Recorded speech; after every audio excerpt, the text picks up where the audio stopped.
Bonjour, je vais vous faire un petit tutoriel pour vous expliquer comment porter une ombre. Donc tout d'abord, vous allez écrire un texte, donc quelconque, par exemple Jim.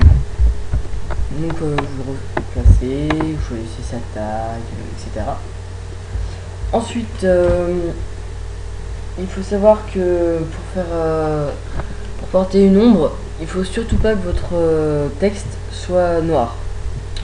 Donc vous pouvez changer ici de couleur. Mais je vais choisir un autre moyen de colorier mon texte. Donc pour cet autre moyen qui est le dégradé, je vais faire clic droit sur mon calque de texte, puis alpha to sélection. Donc vous voyez, ça va sélectionner mon texte entièrement.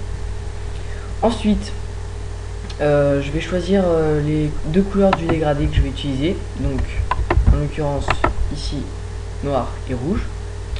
Je vais aller dans dégradé et puis je vais choisir le type de dégradé. Donc vous avez un large choix de dégradé, donc vous choisissez en fonction de vos besoins. Je choisis square. Voilà. Donc j'ai mon dégradé.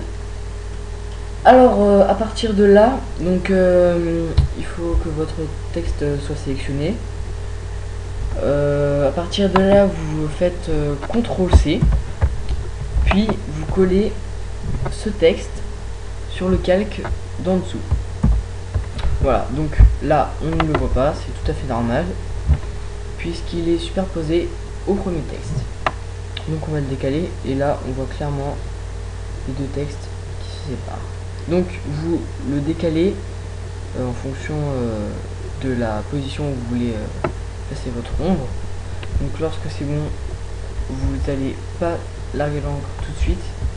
Vous utilisez le pinceau par exemple, puis vous choisissez une grosse brosse, taille maximale, puis vous allez passer sur votre texte. Donc voilà, alors là on a une ombre très simple. Donc bien sûr vous pouvez tout à fait la décaler. Et surtout je vais vous parler aussi d'un autre, enfin je vais vous montrer un autre moyen de faire une ombre, donc une ombre aplatie.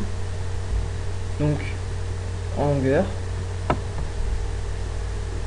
il faut utiliser cet outil qui vous permettra de mettre votre ombre en longueur. Donc par exemple je vais choisir cet angle là, je vais le décaler, puis je vais l'agrandir. Hop.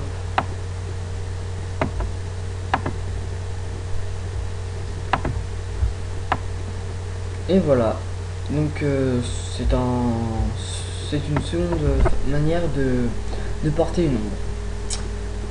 Donc voilà, c'était un petit tutoriel sur les ombres portées pour les textes. Si vous voulez une vidéo sur une ombre portée d'un personnage ou d'un objet, n'hésitez pas à poster un commentaire. Au revoir.